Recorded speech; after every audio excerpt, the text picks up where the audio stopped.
Hey racers, welcome to Oschersleben, the circuit where this week's BMW M2 Cup is hosted, and I decided to do 200 laps around this track to see how much I can improve. And this is my very first lap. I have to admit, I have driven here before with the M2, but it was quite a while ago and I didn't do many laps, so we basically start from zero, as you can see. Yeah, I know I haven't hit any apex yet, and honestly, I was just trying to keep it on the track. Not spinning in the first lap is a success, but the lap time was unbelievably slow, 9 seconds of the world record, and in the bottom 5% of the world. And yeah, my goal is to set a lap time good enough to be at least in the top 20% of the world, so let's see how that goes. Luckily this was just the beginning, as on the following laps I kept improving on literally every single corner.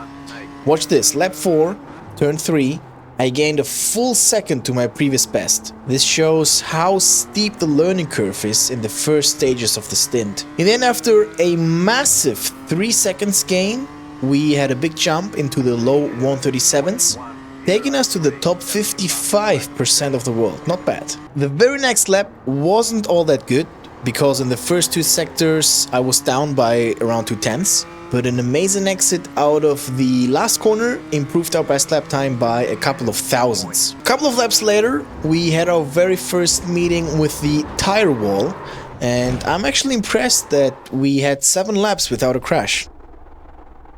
You've got wheel damage.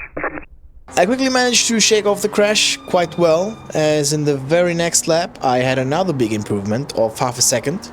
I lost a bit in the last corner, but we still managed to get it into the 136s, and we're now officially in the top half of the world. Lap 10 was a bit of a weird one. I was down by over 2/10 in the second sector, managed to gain it all back in the last 2 corners, and this shows how bad I was taking these 2 corners in all my previous laps, but I'm happy about improving to the top 36%. On the next lap I simply didn't mess up the first 2 sectors and replicated what I did before in sector 3. It worked perfectly, as we are now a fraction before getting to the 135s and top 30% of the world. So here we are now on lap 20. We have now entered one of the most important laps of this challenge.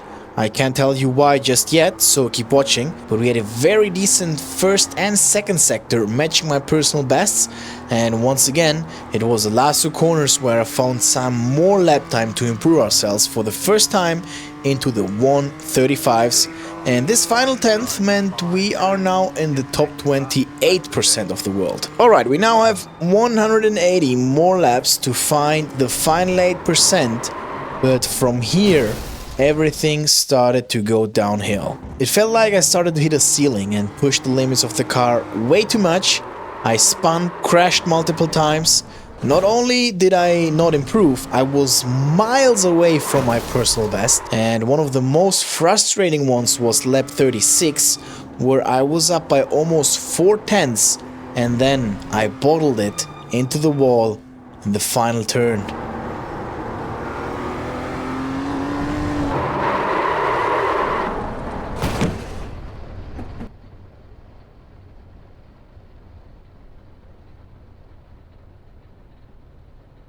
So I finished my first 50 lap stint, 150 to go, and I started my next session the other day, but nothing changed. Took us all the way up to lap 74 until I had my first decent lap of the day, but even here we are around 3/10 down, which is quite a lot at this stage. The only positive on this stint was that we ran out of fuel on lap 90, which meant we emptied the whole tank on a 20 lap stint without a single crash.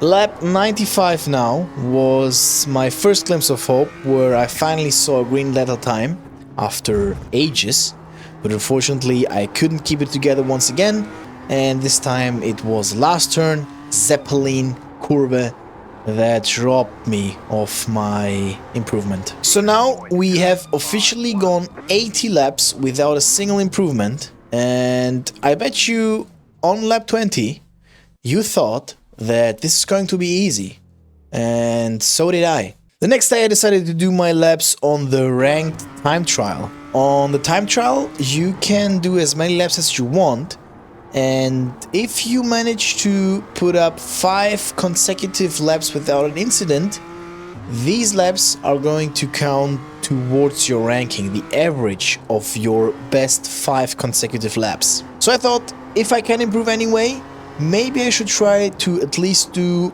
consecutive solid laps, and maybe the lap time will come to me by itself. And this plan worked perfectly. Already on lap 108, I got improved delta times on several corners. I was up by about 2/10 on the final sector, but I panicked once again in the last 2 corners, so unfortunately it wasn't enough. But now I was on fire. The next few laps, 109, 110, were both hot candidates for a new record. Once again, I saw the delta time in my favorite green color, but in both those laps we missed out by just a few hundreds. But I didn't give up.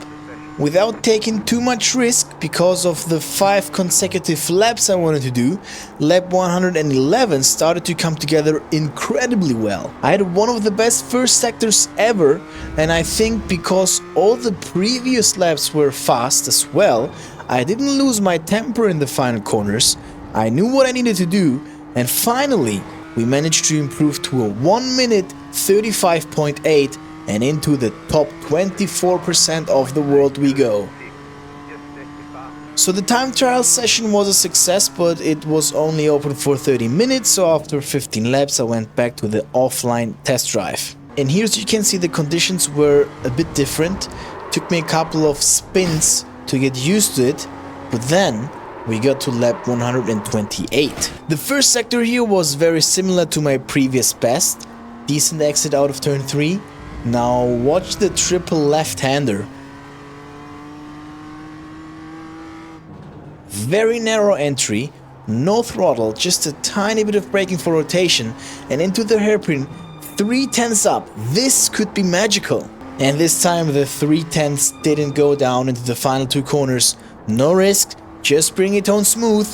And finally we did it. What an unbelievable lap. 1 minute 35.5, top 18% of the world, and now officially less than 2 seconds off the world record. But I wasn't done yet. Lap 142. I watched some telemetry of the quickest players on Garage 61, and I found out I was braking way too much.